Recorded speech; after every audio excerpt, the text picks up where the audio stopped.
الحمدللہ رب العالمین والصلاة والسلام علی حبیبہ محمد وآلہ وصحبہ اجمعین، اما بعد فاعوذ باللہ من الشیطان الرجیم، بسم اللہ الرحمن الرحیم۔ من کان عدوا للہ وملائکتہ ورسلہ وجبریل ومیکال فإن اللہ عدو للکافرین۔ اللہم سبحانک لا علم لنا الا ما علمتنا انک انت العلیم الحکیم۔ مولا یا صلی وسلم دائما ابدا علی حبیبک من زانت بہ البصر۔ معزز سامعین کرام، السلام علیکم ورحمۃ اللہ وبرکاتہ۔ ارشاد باری تعالیٰ ہے، جس کسی نے دشمنی کی اللہ سے، اس کے فرشتوں اور اس کے رسولوں سے اور جبرائیل اور میکائیل علیہ السلام سے، تو یقیناً اللہ ایسے کافروں کا دشمن ہے۔ یہاں جو موضوع ارشاد فرمایا جا رہا ہے وہ اعتراضات ہیں جو بنی اسرائیل نے حق کے مقابل کیے۔ نبی کریم صلی اللہ علیہ وسلم نے جب حق بیان فرمایا تو جہاں جتنا نقص تھا، جتنا فساد تھا، وہ سامنے آتا گیا، اور یہ بنی اسرائیل کی تاریخ قرآن کریم میں بیان فرمائی گئی کہ ان کے رویے کیسے رہے، اللہ جل شانہ نے کیسی کیسی ان پر عطا فرمائی، اور جواب میں بجائے شکرانے کے ان کی کثیر تعداد جو ہے وہ کیسے اپنے معاملات جو ہیں اس نے اختیار رکھے۔ تو یہ جو آیات کریمہ ہیں، یہاں بھی جو سبب میں چیزیں بیان فرمائی جاتی ہیں، اعتراضات بیان فرمائے جاتے ہیں، وہ یہ تھے کہ آپ صلی اللہ علیہ وسلم کو اس لیے نہیں مانتے۔ ایک اعتراضات میں یہ بھی تھا کہ آپ پر وہی جبرائیل امین لے کر آتے ہیں، تو یہ تو وہ فرشتہ ہیں جو ہم پر عذاب لاتے رہے، ہماری قوم جو ہے ان کے عذاب لانے سے اجڑتی رہی، تباہ ہوتی رہی، تو یہاں ہماری دشمنی ہے، اس لیے ہم آپ کی اس حق کو نہیں مانتے۔ تو یہ بے شمار انداز ہیں، اور کسی بھی انداز کا کوئی، جب بھی کوئی بات غلط ہو معزز سامعین کرام، تو اس کے اندر کوئی ٹھہراؤ نہیں ہوتا، توازن نہیں ہوتا۔ توازن ہمیشہ عدل میں ہوتا ہے۔ جہاں بھی ظلم ہو، ظلمت ہو، وہ متوازی چیزیں نہیں رکھتی، وہ خرابی پیدا کرتی ہے، خود بھی خراب ہوتی ہے، اس کا اثر بھی خرابی پیدا کرتا ہے۔ پھر دوسرے حصے میں وہ کہتے تھے کہ حضرت میکائیل علیہ السلام جو ہیں، اگر یہ وحی لے کر آتے تو ہم مان لیتے، کیونکہ ان کی وجہ سے ہم پر آسانیاں ہوئیں، ان کی وجہ سے ہمارے لیے سبزے پیدا کیے گئے، ہمارے لیے ضروریات پوری کی گئی۔ تو اللہ جل شانہ نے ارشاد فرمایا، بنیاد جو ارشاد فرمائی، من کان عدوا للہ، حضرت جبرائیل امین کا انکار کر کے اور حضرت میکائیل علیہ السلام کا اقرار کر کے، دونوں پہلوؤں میں وہ زیادتی کر، جہاں انکار کر رہے ہیں وہاں بھی بات ذاتی نہیں ہے کہ حضرت جبرائیل امین کو کوئی ذاتی عمل ہے، اور جہاں وہ حضرت میکائیل علیہ السلام کو مان رہے ہیں وہاں بھی حضرت میکائیل علیہ السلام کا کوئی عمل ذاتی نہیں ہے، ہر شے اللہ کی طرف سے ہے۔ اب بنیاد جو ارشاد فرمائی گئی یہاں، من کان عدوا للہ، کہ جس کسی نے دشمنی کی اللہ سے، یعنی یہ جو کچھ بھی فرشتے لاتے رہے یا لا رہے ہیں، یہ سارا کچھ وہ ہے جو اللہ جل شانہ کی طرف سے ہے۔ تو جہاں کسی درجے میں، کسی حق میں کوئی انکار ہوگا تو حقیقت میں وہ کل کا انکار ہوگا، وہ کفر ہوگا۔ ایسا نہیں ہو سکتا کہ کسی ایک حصے کو مان لیا جائے اور کسی ایک حصے کا انکار کر دیا جائے۔ تو جہاں جتنا انکار ہوگا وہ کل حق کا انکار ہوگا، اور جہاں اللہ کے فرشتوں سے دشمنی کی جا رہی ہے تو حقیقت میں وہ دشمنی اللہ سے کی جا رہی ہے۔ اور جب اللہ کریم سے دشمنی کی جا رہی ہے تو فرمایا جس کسی نے دشمنی کی اللہ سے و ملائکتہ اور اس کے فرشتوں سے، ورسلہ اور اس کے رسولوں سے، پھر وجبریل و میکال۔ اب فرشتوں کا فرمانا، جب فرشتوں کا فرما دیا گیا ہے تو کل جو فرشتوں کی جماعت ہے اس میں سب فرشتے جو ہیں داخل ہو گئے۔ پھر الگ جو نام مبارک بیان فرمائے گئے حضرت جبرائیل امین کا اور حضرت میکائیل علیہ السلام کا، کہ جہاں اعتراض ہے انکار ہے یا اقرار، تو کل جماعت میں سارے فرشتے داخل ہیں، لیکن جہاں مخصوص انکار یا اقرار کیا جا رہا ہے اسے بارے دیگر پھر ارشاد فرما اور اہمیت عطا فرمائی کہ چاہے جائے کہ یہاں مخصوص کوئی انکار یا اقرار کرے وہ سب بھی اسی میں داخل ہوگا۔ فَإِنَّ اللَّهَ عَدُوٌّ لِّلْكَافِرِينَ۔ اب ابتدا جو ہے جس کسی نے دشمنی کی اللہ سے، یہ کیا ہے؟ عمل ہے۔ اب ہر عمل پر معزز سامعین کرام نتائج مرتب ہوتے ہیں۔ دستور ہے کوئی عمل ہوگا تو اس پر نتیجہ مرتب ہوگا، کیسا عمل تھا، کس درجے کا تھا، نتائج کیسے مرتب ہوئے، یہ وہ حصہ ہے جس پر بات ہو سکتی ہے، لیکن اصول جو ہے، اب یہاں جو حصہ انہوں نے اختیار کیا تو انہوں نے دشمنی کی راہ اختیار کی۔ فرمایا گیا نا من کان عدو للہ، کہ جس کسی نے اللہ سے دشمنی کی، اللہ کے فرشتوں سے دشمنی کی، اللہ کے رسولوں سے دشمنی کی، تو پھر جواب میں کیا ایسا بیان فرمایا گا؟ فإن اللہ عدو للکافرین، تو یقین اللہ ایسے کافروں کا دشمن ہے۔ اب یہاں وہ نتیجہ حاصل کر رہے۔ اب مخلوق نے جو دشمنی کی وہ کیا ہے؟ جس مقصد کو پیدا فرمائے گئے ہیں اس مقصد پر قائم نہ رہے۔ اس سے زائد اگر کوئی سمجھے کہ پروردگار عالم کے نظام میں کوئی خلل ڈال سکتا ہے تو یہ بات درست نہیں ہے، نہ یہ بات ثابت ہو سکی، نہ ہے، نہ ہو سکے گی۔ جو کوئی بھی عمل کر رہا ہے قرآن کریم بیان فرماتا ہے وہ اپنے لیے کر رہا ہے۔ عمل صالح ہے تو بھی وہ اپنے لیے، اور عمل بد ہے تو بھی وہ اپنے لیے کر رہا ہے۔ عمل صالح سے ایسا نہیں ہے کہ بارگاہ عزتی میں کوئی احتیاج ہے، وہ بے نیاز ہے، اسے کسی شے کی ضرورت نہیں۔ عمل صالح جسے نصیب ہوا، جس نے اختیار کیا، اس نے اپنا بھلا کیا، اس میں اس کی بھلائی ہے، وہ مقصد تخلیق کو پہنچا۔ دنیا کی اشیاء جب ہم دیکھتے ہیں، ضروریات زندگی میں آپ دیکھیں، کوئی شے خراب ہو جائے، اپنا مقصد کھو دے، اسے پھینک دیا جاتا ہے، اسے ضائع کر دیا جاتا ہے۔ جو شے استعمال کے قابل ہو وہی سنبھال کر رکھی جاتی ہے۔ یہاں جب بات اعمال کی آ رہی ہے، راستے کے انتخاب کی آ رہی ہے، تو جس نے عمل صالح کیا، معزز سامعین کرام، یہ نہیں ہے کہ اس بارگاہ میں اس کے عمل سے کسی شے کی ضرورت پوری ہوگی، ایسا نہیں۔ بینی اس کے مقابل جب حصے میں دیکھیں گے تو اگر کوئی کسی نے کفر کیا، زیادتی اور ظلم کیا، تو بھی وہ خود بھگتے گا، یہ عمل اس کے اپنے کے لیے ہوگا۔ اس سے ایسا نہیں ہے اللہ جل شانہ کی جو قدرت کاملہ ہے اس میں کوئی فرق آ سکتا ہے، نعوذ باللہ، نہیں ہو سکتا۔ اب جس نے دشمنی کی اس نے کیا کیا؟ جس نے دشمنی نہیں کی اس کے اعمال کیا ہیں؟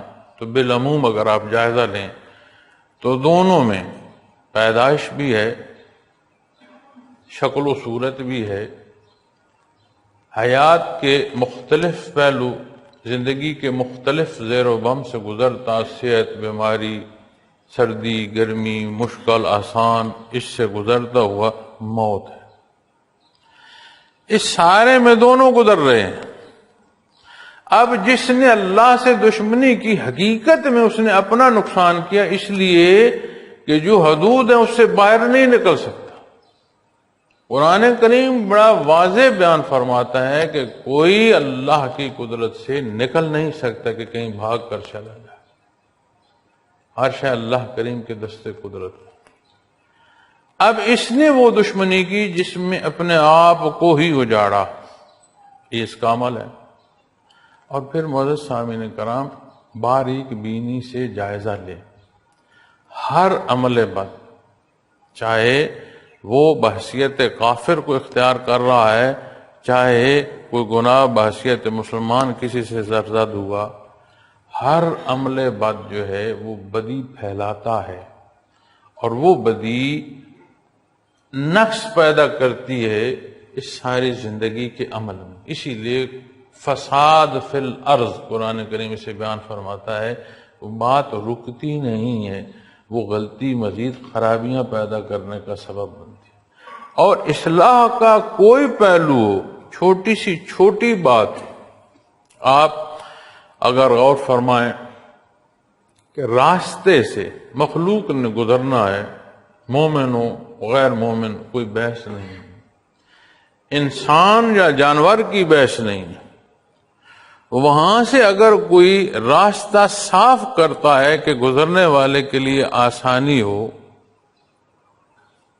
تو 70,000 جو شاخیں ہیں ان میں سے ایک شاخ جو ایمان کی ہے، ان 70 شاخوں میں سے ایک شاخ جو ایمان کی ہے، وہ یہ بھی داخل ہے، حدیث شریف میں آتا ہے، جہاں بنیاد وحدانیت باری تعالیٰ بیان فرمائی گئی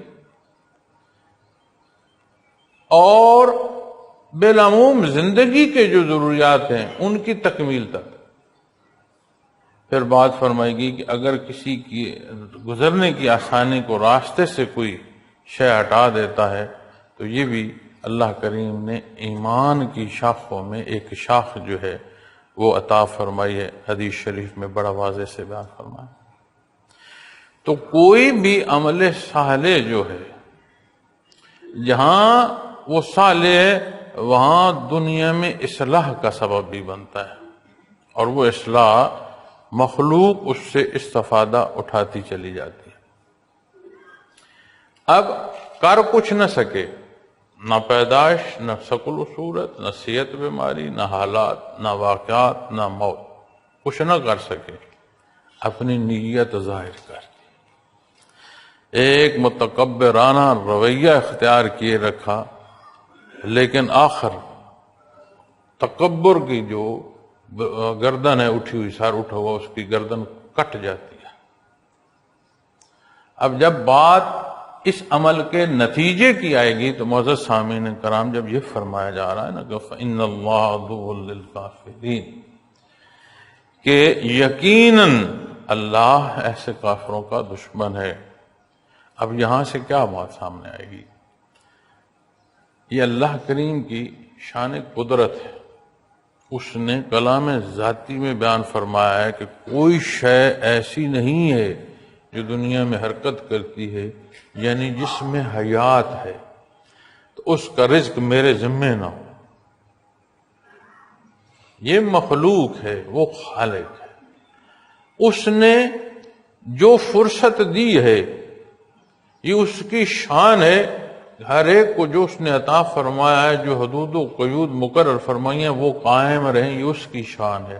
ایسا نہیں ہے اللہ کریم کی جہاں دشمنی کا بیان فرمایا جا رہا ہے کہ ان کے لیے کھانا بند کر دیا جائے، ان کے لیے پینا بند کر دیا جائے۔ یہ جو اضطراری معاملات ہیں، ان سے مخلوق پر جو ہے وہ سختی نہیں ہے کہ مقابل آ گئے تو یہ معاملہ اس طرح،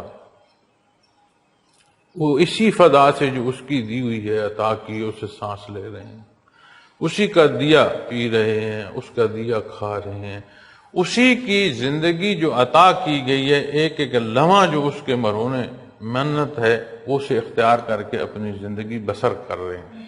لیکن یہ جو بات یہاں اللہ کی طرف سے دشمنی کا جواب میں نتیجے میں کو حاصل کر رہا ہے تو وہ اللہ کی رحمت سے دوری ہے۔ اس کی رحمت سے دوری کیا ہوگا، کیا نقصان ہوگا؟ قرآن کریم بیان فرماتا ہے کاش یہ سمجھ رکھتے ہوتے، یہ جانتے ہوتے اسی جاننے کے لیے رب کائنات نے اپنے انبیاء اور رسول مبعوث فرمائے، کلام ذاتی سے مخلوق کو نوازا، بار بار چیزوں کی نشاندہی فرمائی، باریک سے باریک زندگی کے حصوں اور سوچوں تک کو ارشاد فرمایا۔ اب جب بات یہاں پہنچی کہ انہوں نے عمل ایسا کیا کہ اس کا نتیجہ ایسا ہوگا جیسے وہ اللہ کے دشمن ہیں، تو پھر اللہ کی رحمت سے دوری ہوگی، اور وہ دوری ایسی ہوگی کہ پھر ہدایت نصیب نہیں ہو سکے گی، اور جب ہدایت نصیب نہیں ہوگی، مور سبت ہوگی، دل سیاہ ہو جائے گا، اعمال اتنے بد ہوں گے کہ قلوب سیاہ ہو جائیں گے، مور سبت ہو جائے، پھر بچنے کی کوئی راہ نہیں ہے۔ اس زندگی میں بھی، آسائش دنیا میں بھی سکھ نہیں رہتا، پھر آہستہ آہستہ ایک دکھ کی ابتدا ہوتی ہے، پھر وہ لامحدود ہے۔ سکرات الموت وہ کیا ہوگا، کیسا ہوگا، اس میں سے گزرنا ظاہراً لمحات ہیں، اندر کتنی طوالت ہوگی نہیں سمجھ آتی۔ برزخ میں جو وقت ہے وہ کیسا ہوگا، جیسا مسافر جو سامان لے گیا ویسی رہائش، قیام قیامت وہ سختی، ربد العباد عذاب، پھر وہاں کا ماننا کہ ہم سجدہ کرتے ہیں، وہاں فرما دیا جائے گا کہ آج سجدہ نہیں کر سکو، وجود جھک نہیں سکے گا، سجدہ نہیں کر سکے۔ مخلوق جب اللہ کے حضور سجدہ ریز ہوگی تو پھر سمجھ آتی ہے کہ جس نے اللہ سے دشمنی کی اور پھر اسے جو جواب ملا، پھر اس روز وہ سجدہ ریز نہیں ہو سکے۔ فرما دیا جائے گا کہ جب سجدے کا کہا گیا تب تو نے مانا نہیں، اور آج جب حساب ہے آج تو سجدے کرتا ہے۔ نبی کریم صلی اللہ علیہ وسلم نے ارشاد فرمایا، اب ان کے تو اعتراضات ہیں اللہ کے فرشتوں، اور جہاں یہ اعتراضات فرشتوں پر کر رہے ہیں، کہیں بیٹیاں کہیں بیٹے جو الفاظ استعمال کر رہے ہیں، کہیں کسی درجے کا اقرار، کہیں انکار، اپنی خواہشات پر چل رہے ہیں، وہیں ان ہستیوں کو بھی بے شمار تکالیف دے گی جو آپ صلی اللہ علیہ وسلم کے معاون تھے۔ تو آپ صلی اللہ علیہ وسلم نے ارشاد فرمایا کہ میرے آسمانوں میں بھی 2 وزیر ہیں اور 2 وزیر میرے دنیا میں ہیں۔ حضرت جبرائیل امین اور حضرت میکائیل علیہ السلام کے حوالے سے آپ نے فرمایا یہ 2 وزراء جو ہیں یہ میرے آسمانوں میں ہیں۔ پھر آپ صلی اللہ علیہ وسلم نے فرمایا حضرت ابوبکر صدیق رضی اللہ تعالیٰ عنہ اور حضرت عمر فاروق رضی اللہ تعالیٰ عنہ، یہ 2 وہ ہستی ہیں جو دنیا میں میرے وزیر ہیں۔ اب کہنا، اعتراض کرنا، کوئی آسمان کو تھوکتا رہے تو تھوکتا رہے، چہرہ اپنا خراب کر رہا ہوگا۔ بات یہاں فرمانے کی ہے کہ اللہ جل شانہ کے حبیب نے جو ارشاد فرما، یہاں سے مقام واضح ہو رہا ہے، بلندیاں جو ہیں ان کا اظہار ہو رہا ہے۔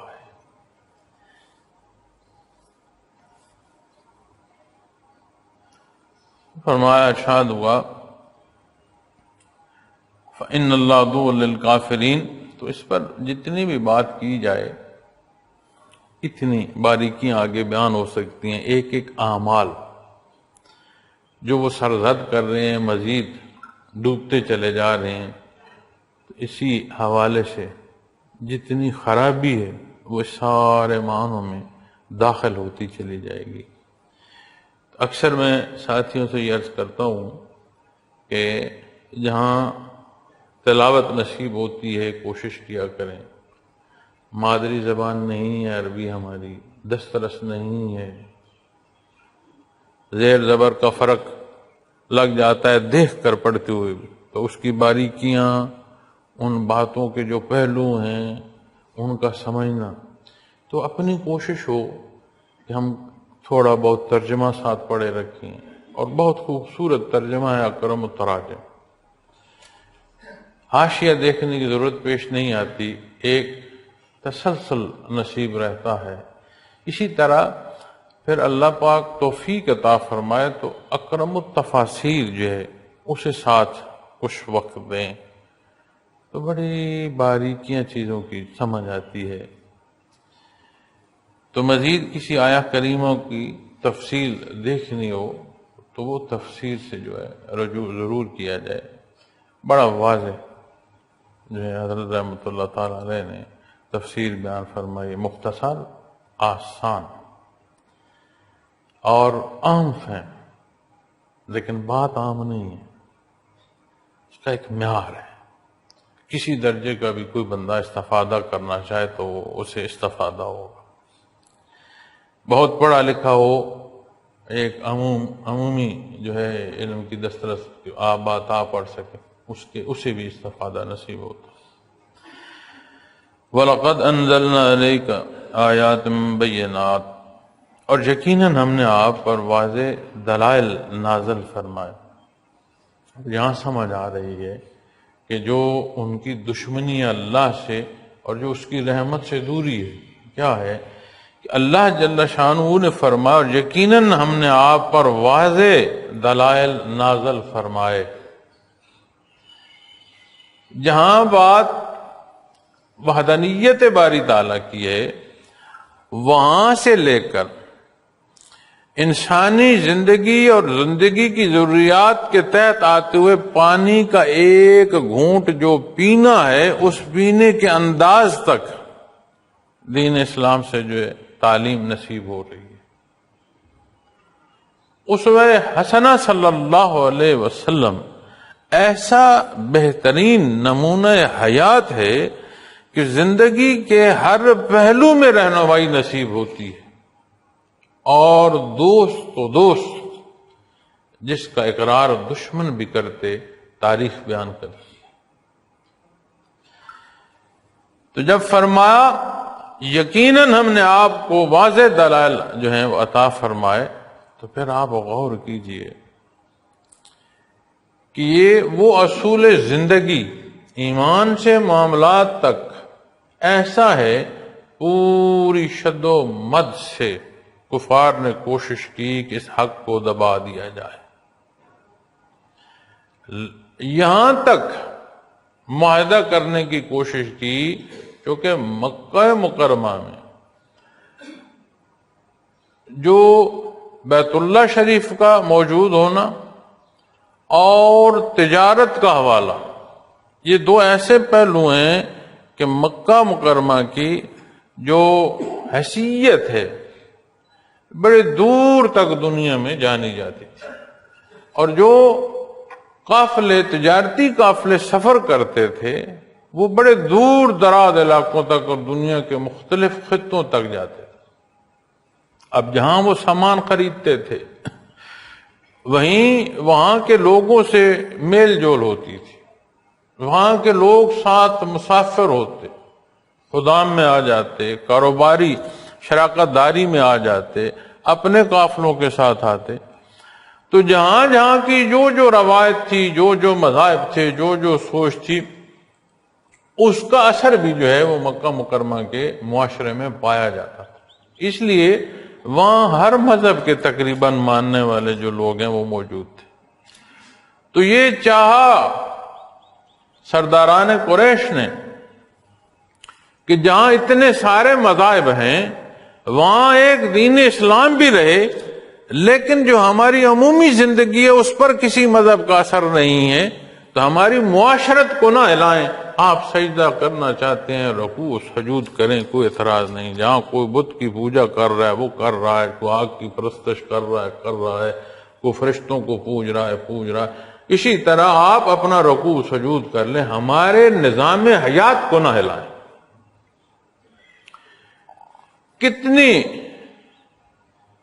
کتنی نفرت اس معاشرے نے اپنے اندر پیدا کی کہ آپ صلی اللہ علیہ وسلم کو اپنے خدام کے ساتھ ہجرت کرنا پڑی۔ لیکن خیال فرمائیں کہ جہاں پر اس نظام کو نافذ کیا گیا کتنے سال لگے، واپس جہاں انکار تھا ان کے ماننے تک۔ اس نظام کے نفاذ سے وہ قوت انسانی جو ہے وہ پیدا ہوئی، اسے نہ تلوار سے روکا جا سکا، نہ کلام سے اس کی راہ میں کوئی بند باندھا جا سکا، نہ کوئی اصول ایسا مضبوط باہر تھا جو اس کے اس حق کو روک سکے۔ سارے اصول و ضوابط، ساری مضبوطی اس جگہ اور اس نظام میں پیدا ہوئی۔ اسی لیے جب آج بھی کوئی ریاست مدینہ کی بات کرتا ہے تو چند نفوس کی ابتدا معلوم دنیا کے 3 حصوں پر نافذ رہی، یہ تاریخ کا حصہ ہے۔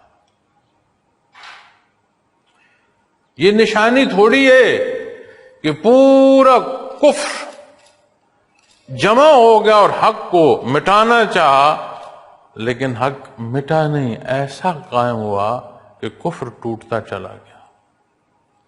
یہ بات ظاہر میں اگر دیکھی جائے معزز سامعین کرام تو طاقتور جو ہے اس کے سامنے کمزور محکوم ہوتا ہے، لیکن دلوں کو طاقت نے فتح نہیں کیا جا سکتا۔ لیکن جہاں بات دین اسلام کے فتح کی آتی ہے، مفتوح اپنے خانے دل سے اس پر جان قربان کرنے کو تیار ہو جاتا ہے۔ تھوڑی نشانی ہے۔ وہ غلام جو بول نہیں سکتے، جو مرضی سے نظر اٹھا نہیں سکتے، کلمہ حق نصیب ہوا، جان آفرین کے سپرد کر دی، مالک پھر انکار نہیں زبان سے نکلوا سکا۔ یہ نشانی نہیں سمجھ آتی۔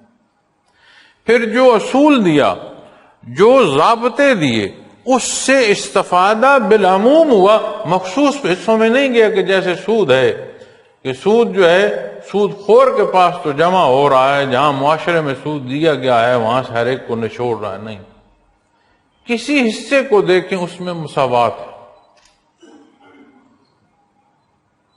اگر ہاتھ کٹنے کی بات ہے تو پھر خاندان کے حوالے سے بھی ارشاد فرما دیا گیا، ایک اصول ہو، عدل مساوات سے ہو۔ ایسی نشانیاں کہ جس میں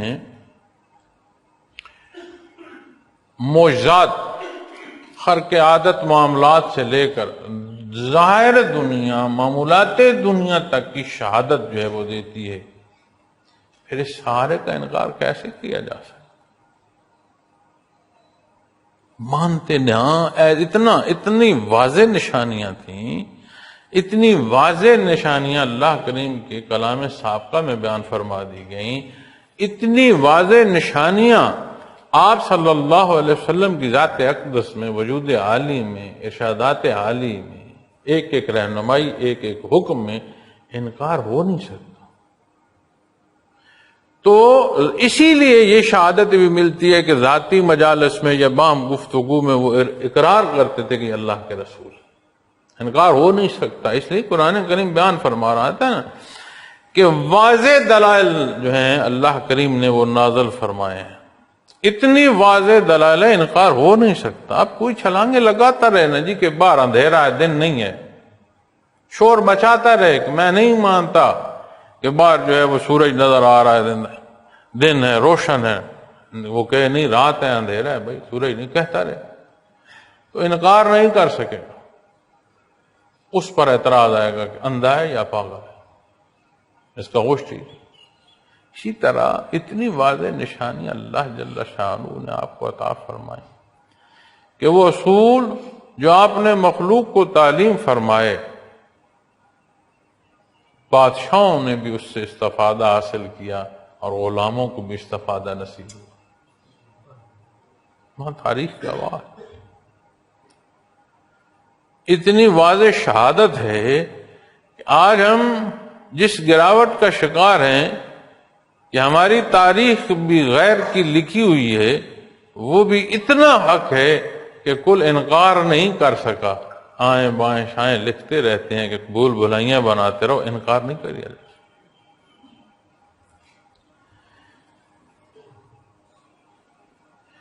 وَمَا يَكْفُرُ بِهَا إِلَّا الْفَاسِقُونَ، اور ان کا انکار صرف بدکار ہی کرتے ہیں۔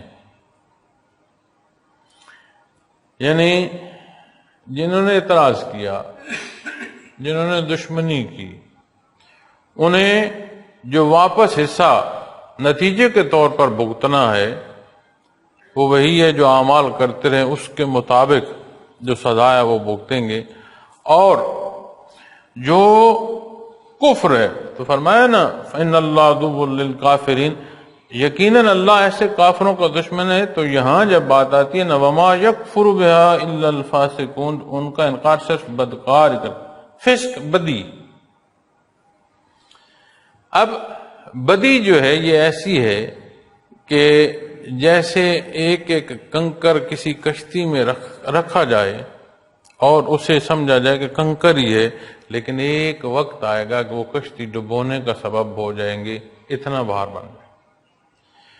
تو کسی غلطی اور کسی گناہ کو عام نہیں جاننا۔ اللہ ہمیں معاف کرے، صبح سے شام تک کی زندگی میں کتنی کمزوریاں اور خرابیاں ہوتی ہیں، اور رمضان المبارک ہے یہ جو ہم اپنی ساری غلطی شیطان کی طرف موڑتے ہیں کہ وہ مجھ سے شیطان نے غلطی کرا دی، تو جو اس رمضان المبارک میں میرا کردار ہے، جو اس کی غلطیاں، یہ کون سا شیطان کرا رہا ہے؟ اس کا مطلب ہے کہ سال بھر جو میں نے غلطیاں کی اس درجے کی شیطنت جو ہے وہ اندر پیدا ہو گئی ہے۔ شیطان تو قید ہے، اب جو عمل غلط کیا جا رہا ہے وہ شیطنت جو اندر بیٹھ گئی ہے وہ سبب بن رہی ہے ان غلطیوں کا۔ تو سوچ اور عمل جب اسے کھنگالیں نا یا تولیں تو سمجھ آتی ہے کہ ہم تو عمومی گفتگو میں اتنا لغو کلام کر دیتے ہیں، اللہ ہمیں معاف فرمائے، اللہ ہمیں ہدایت عطا فرمائے، کہ یہ خرابیاں اندر رچ بس رہی ہیں۔ تو یہ ساعتیں مبارک ہیں، اللہ کریم ہمیں معاف فرمائے، ہمارے گناہ معاف فرمائے، ہمیں ہدایت عطا فرمائے۔ اور یہ فرمایا اس حد تک جو انکار تک، کفر تک پہنچتے ہیں، فرمایا الا الفاسقون، بدکاری، صرف بدکاری کرتے ہیں، یعنی بدی آہستہ آہستہ اگر توبہ نصیب نہ ہو تو انکار تک لے جائے گی، کفر تک لے جائے گی۔ اور کفر کیا ہے؟ کفر اللہ سے دشمنی ہے، اور جب اللہ سے دشمنی کوئی کرے گا پھر وہ نتیجہ آئے گا کہ اللہ اس کے دشمن۔ کیا بچا پھر کسی کے پیچھے کیا آ رہا؟ آج رمضان المبارک ہے، اللہ کریم نے ہمیں اس زندگی میں پھر فرصت دی۔ کون اس قابل ہے جو روزے رکھ سکتا ہے؟ کس کی صحت ایسی ہے کہ جو روزہ نہیں رکھ سکتا؟ جہاں اس نے حکم رکھنے کا دیا ہے وہاں اس نے فرصت بھی دی ہے، لیکن رکھنے اور فرصت دونوں کے معنوں میں بات تو روزہ دار یا بیمار کی نیت پر آئے گی کہ اس کی صورت کیا ہے۔ صحابہ کرام رضوان اللہ علیہم اجمعین کی زندگی مبارک کے واقعات میں ملتا ہے کہ 2-3 واقعات ملتے ہیں، 1-2 ہستیوں کے نامی سے واقعات ملتے ہیں کہ فجر کی نماز جو ہے وہ جماعت سے رہ گئے۔ پھر ایک ملتا ہے کہ قضا ہوئی۔ ان 2 حوالوں سے جو چیز ملتی ہے کہ انہیں کسی نے اٹھایا صبح کہ میاں اٹھو، فجر جا رہی ہے۔ بڑے خوش ہوئے تو فرمایا آپ کون ہیں؟ آپ کو میں نے نہیں پہچانا۔ کہا میں شیطان ہوں۔ تو مردود مجھے فجر کی نماز کے لیے اٹھانے آیا؟ انہوں نے کہا کل جو معاملہ آپ سے پیش آیا، آپ جس درد سے روئے، جو تکلیف، جو معافی آوزاری آپ نے کی، اتنا آپ کو نماز کی ادائیگی پر اجر اور ثواب نہ ملتا جتنا اللہ نے آپ کو عطا فرمایا۔ اب ایک وجودی کمزوری ہے، ایک حد ہے تھکاوٹ کی، بھوک کی، پیاس کی، کمزوری کی، لیکن بات کیا تھی؟ نیت تھی۔ بات دانستہ نہیں تھی، نیت کی۔ اس نیت پر آنکھ سے گرا آنسو رب کائنات کو اتنا پسند آیا تو شیطان نے چاہا یہ دوبارہ کوئی ایسا معاملہ پیش نہ آئے، اور میں کچھ نہیں نقصان کر سکتا، کم از کم اتنی رضا اور ثواب تو نصیب نہ ہو۔ تو یہاں جب بات معزز سامعین کرام آتی ہے تو رمضان المبارک کی برکات ہیں۔ ہم دیکھتے ہیں جسے نصیب ہے وہ مساجد کی رونق میں بیٹھا ہے، اپنی عبادات میں کہیں ہم دیکھتے ہیں کہ ڈھول تماشا لگا ہے، برسر بزم معاملات اس طرح کے آباد ہیں۔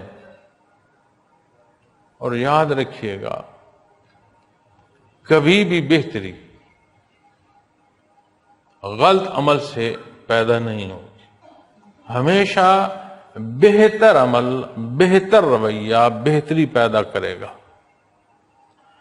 کوئی بھی خلفشار، کوئی بھی ایسا عمل جس سے معاشرے میں تکلیف پھیل رہی ہو، اس سے اطمینان کے معاملات نصیب نہیں ہوں گے۔ آج جو امت کی وحدت ہے، ہمارے کردار نے اسے بکھیر دیا ہے، لیکن جنہیں اس حق سے دشمنی ہے ان کی کوشش ہے اس سے بڑھ کر مزید یہ دست و گریباں بھی ہوں۔ اپنا گھر ہم دیکھتے ہیں، اپنے بچے ہم دیکھتے ہیں، اس میں ہم سمجھتے ہیں کہ کون سی شے درست ہے، کون سا عمل درست ہے یا نہیں درست۔ اجتماعی امت کی بات آئے، اجتماعی ملک کی بات آئے تو روش کو دیکھتے ہو، کیوں نہیں دیکھتے کہ میں غلط کر رہا ہوں، یہ صحیح کر رہا ہوں، اس سے میرا نقصان ہوگا یا فائدہ ہوگا۔ ہر فرد کا عمل اس کے دو حصے ہیں، ایک حصہ اس کی ذات ہے، دوسرا حصہ معاشرہ ہے۔ اور معاشرے میں صرف انسان نہیں ہے کہ میرے جیسی مخلوق، ہر شے خشکی و تری، قرآن کریم بیان فرماتا ہے خشکی و تری پر اثر پیدا ہوتا ہے، تو وہ حساب دینے ہوں گے۔ ایک جو نقصان اپنا کیا، وجود مالک کا ہے، تم مالک نہیں ہو، تمہاری ملکیت نہیں ہے۔ جو عمل بد کیا اس کی سزا بھی ہوگی، اور جو اس عمل بد سے معاشرے پر اثرات بد کے پڑے اس کا حساب بھی ہوگا۔ اور میں یہ سمجھتا ہوں کہ جب بات معاشرے کی آئے گی وہ اپنے حساب سے وہ حساب لمبا ہو جائے گا۔ ہم کیسے اپنے معاشرے کی تعمیر کر رہے ہیں معزز سامعین کرام؟ ایک طوفان بدتمیزی جو ہے وہ ہم نے اپنے معاشرے کے اندر داخل کر دیا ہے۔ میں اگر دعویٰ کرتا ہوں بحیثیت مسلمان کے انصاف ہو، میری ذات میں انصاف ہے، میرے معاملات، میرے حلیے، میرے رویے، میرے الفاظ میں انصاف ہے، مجھے کسی فرد سے غرض نہیں، کسی سیاسی جماعت سے غرض نہیں۔ اللہ کریم نے ہمیشہ اس کا شکر ہے کہ اپنی ذات اپنے در کا محتاج رکھا ہے۔ اللہ ہمیشہ اپنے در کا محتاج رکھے، مخلوق کی محتاجی سے محفوظ رکھے۔ لیکن جو بھی جس نام سے بھی جو کہہ رہا ہے، اس کا کردار، اس کا عمل اس بات کی شہادت دے رہا ہے، ہم نہیں دیکھیں گے، ہم نہیں سنیں گے، ہم نہیں سوچیں گے بھگتے گا کون؟ ہمسائے آ کر بھگتے، دوسرا ملک بھگتے گا، ہم ہی بھگتیں گے معزز سامعین کرام۔ اس درجے کی ہمارے ہاں نظم جو ہے اسے کنٹرول کیا جاتا ہے۔ آپ یقین مانیں سوشل میڈیا پر کوئی وہ بات جس پر کسی پر اعتراض نہ بھی کیا جائے لیکن بات تعمیری ہو، یا اسے ہٹا دیا جاتا ہے یا اسے روک دیا جاتا ہے، وہ مخلوق تک نہ پھیلے۔ جو بدی آپ پھیلانا چاہیں وہ اتنی پھیلتی ہے آپ سوچ نہیں سکتے۔ یہ روز جو آپ دیکھتے ہیں سکرینوں پر اول فول بکا جا رہا ہے، کیوں پھیل رہا ہے؟ اسے پھیلنے دیا جاتا ہے۔ کتنے ہی میں نے دیکھا ہے، میں اپنی زندگی میں کمزور گناہگار آدمی ہوں، اللہ مجھے معاف فرمائے، میں کوشش کرتا ہوں کہ میرا رویہ ایسا رہے جس میں بے دینی نہ ہو اور دوسرے کے لیے سختی نہ ہو، کئی دفعہ مجھے یہ بھی کئی دوستوں نے کہا آپ کی عمومی جو زندگی ہے وہ اس میں آپ اپنی مرضی سے اور چیزوں کو چلاتے ہیں، کہیں بیٹھتے ہیں، کوئی دیکھتے ہیں، لیکن اللہ معاف فرمائے، یہ کوشش ہوتی ہے کہ کوئی امر ایسا نہ ہو جو غیر شرعی۔ اب وہ سوشل میڈیا پر جاتا ہے کہ یہ زندگی ہے ایک انسان کی، وہ سخت ہے یا نرم ہے، صحیح کر رہا ہے یا غلط کر رہا ہے، یہ اس کی زندگی ہے، یہ وہ کر رہا ہے۔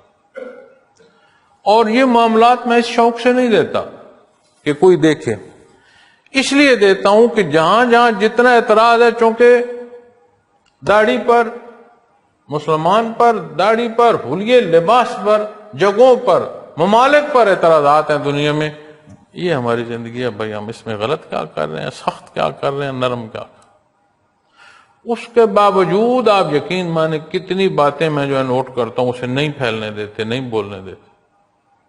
کبھی الفاظ ایسے نہیں بولے جس میں کسی کی ذات کو کہا جائے، اصول پر بات کی ہے، نہیں پھیلنے دیتے۔ اس کا کیا مطلب ہے؟ فوش کلام کرو تو وہ پھیلتا ہے، حق بیان کرو تو وہ رک جائے، اس کا کیا مطلب ہے؟ من حیث القوم، ہم کیا سوچ رہے ہیں، کہاں بیٹھے ہیں، اپنے معاشرے، اپنے رویوں میں کیا کچھ ہو رہا ہے، ہم نے کبھی سوچا، کبھی دیکھا؟ بھائی ہوا چلتی ہے، معزز سامعین کرام، ہوا کو کوئی نہیں روکتا۔ یہ پاگل پان ہے کہ ہوا کے آگے ہاتھ کھڑے کر کے بھاگنا شروع کر، اپنے دیے کچھ شیشہ دیتے ہیں، اپنی لو جو ہے اسے سنبھالتے ہیں۔